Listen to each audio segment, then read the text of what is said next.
And now, your host, Couch Tomato!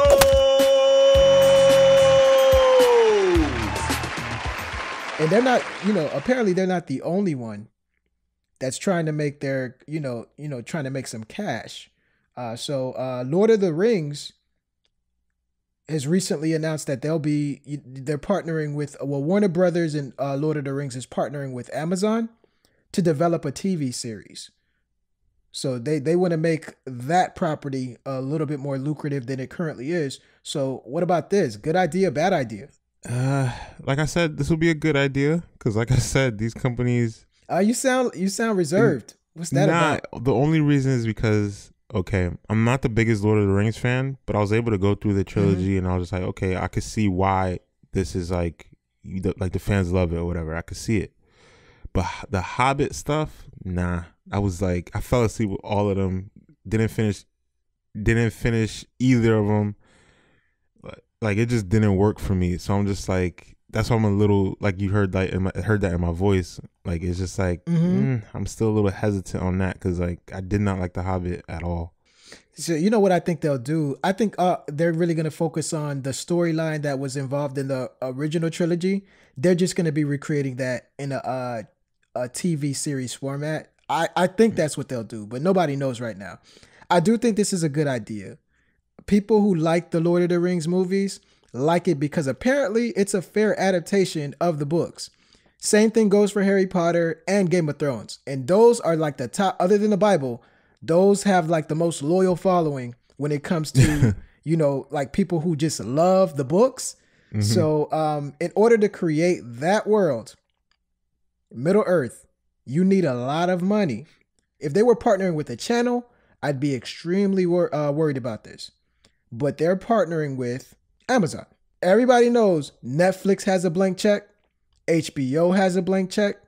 And Game of Thrones is the most expensive series ever made. So that shows you how blank HBO's check is. Mm-hmm. Another person that has a blank check is Jeff Bezos, the owner of Amazon Studios. So Amazon Studios subscriptions numbers are going to skyrocket, because of this. Yeah. No deal is currently set, but Jeff is personally involved in the negotiations.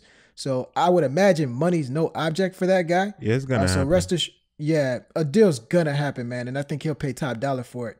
TV is kind of taking the place of the big screen anyway, so you could accomplish a lot more with TV nowadays. But all in all, I think this is a good fit. Warner Brothers, everybody always says Warner Brothers makes better DC cartoons than they actually do movies because that studio, they have TV down packed. So if you give them a nice wallet, I think they'll get it together. It's just that shows like Green Arrow, what is the other one? Gotham and stuff like that. Flash. Those shows are good some of the times, but you get a lot of episodes that you just hate. And a lot of that is because budget restrictions. Yeah. So if you give them the budget to make it cinematic, I think that they'll, go above and beyond and exceed your expectations. Yeah, I agree. And like you brought up a good point with like the Game of Thrones and stuff, because Game of Thrones is coming to an end. I know they're trying to do like a prequel stuff, but regardless, there's going to be a gap. There's going to be a hunger for that type of storytelling. So yep. Lord of the Rings could easily capitalize on that hunger, after, when Game of Thrones is over. So we'll see. And like, if you talk to a person who read the Game of the Thrones, because I would say a majority of people who are part of the Game of Thrones community, they never read the books.